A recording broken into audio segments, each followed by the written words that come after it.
Hello and God bless you. Well, today we're going to be continuing our series of Something You May Not Know.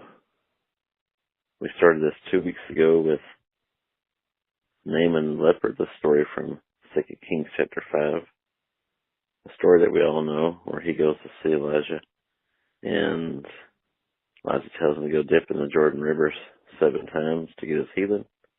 But there was a neat wrap-up to that story that isn't commonly preached.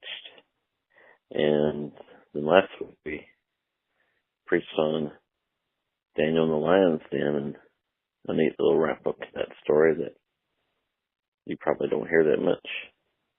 And today we will be continuing that in the book of Jeremiah, chapter 16. Last time I was reading through the Bible, this verse just really jumped out at me, and it just totally screamed Jesus. So hope y'all enjoy it. And here we go.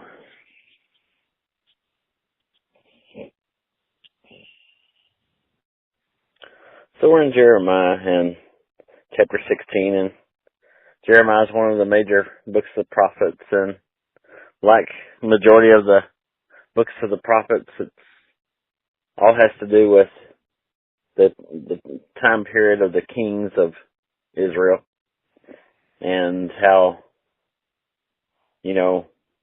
pretty much since from the leaving of Egypt, they just seemed to, the children of Israel just kind of kept on, turning from God. And during the era of the kings, God sent out prophets that, tried to turn the children of Israel back before it's too late.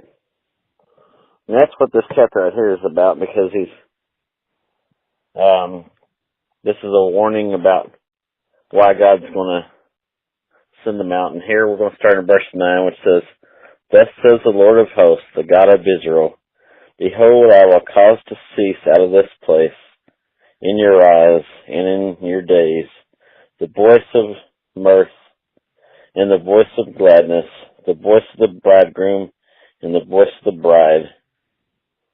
And it shall come to pass when thou shalt show this people all these words, and they shall say unto thee, Wherefore hath the Lord pronounced all this great evil against us?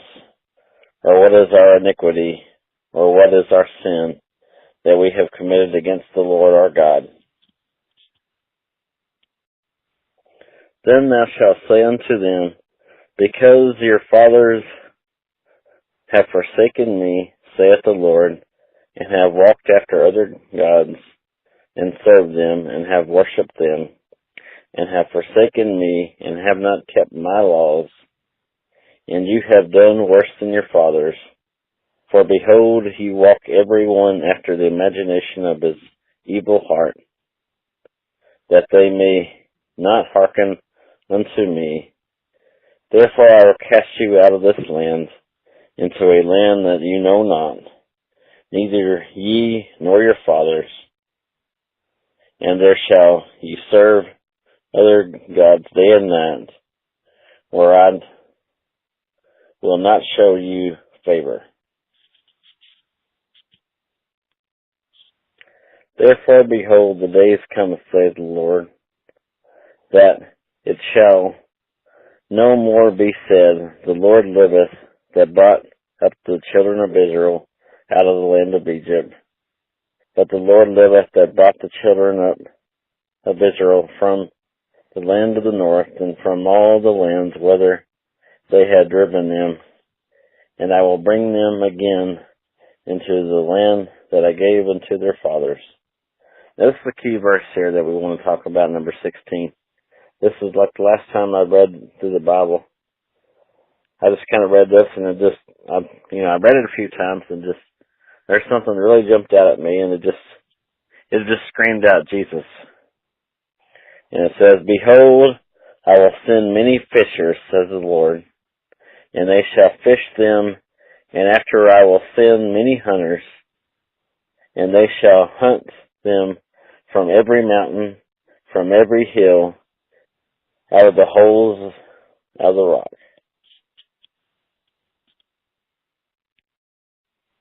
When I seen that there in verse 16, it says, "Behold, I will send many fishers."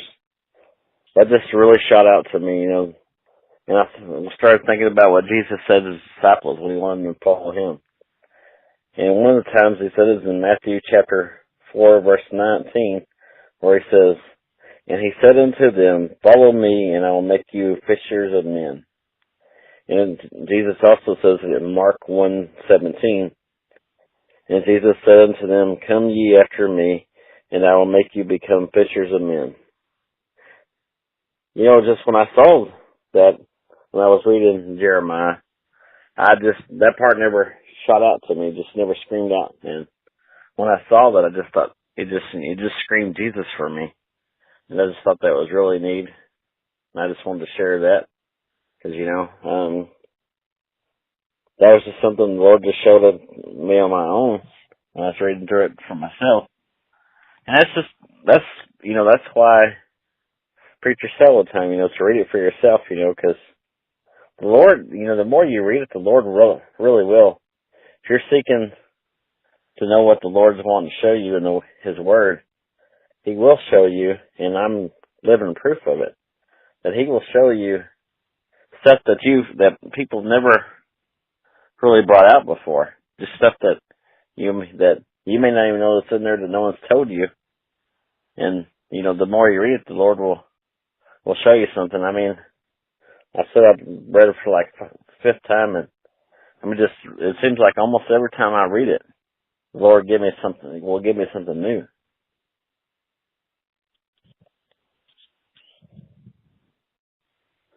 So I read that, there in verse 16 of Jeremiah 16, when I seen that about it's going to give them fishers to bring back the children of Israel. That just really reminded me of those two verses that we read about what Jesus says about making his disciples fishers of men.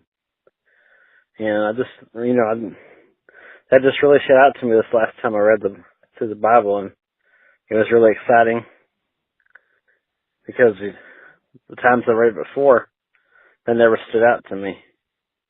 I really love how the Lord does that, and that's why I really do think it's important to read the Word for yourself, because not only do you know what it says for yourself instead of trusting what someone tells you that could be, off in left field, that, you do get, a sense of what the Word says for yourself. But, seems like every time I read the Bible, the Lord will give me something new. And it's really exciting for me, and I hope that y'all enjoyed this too.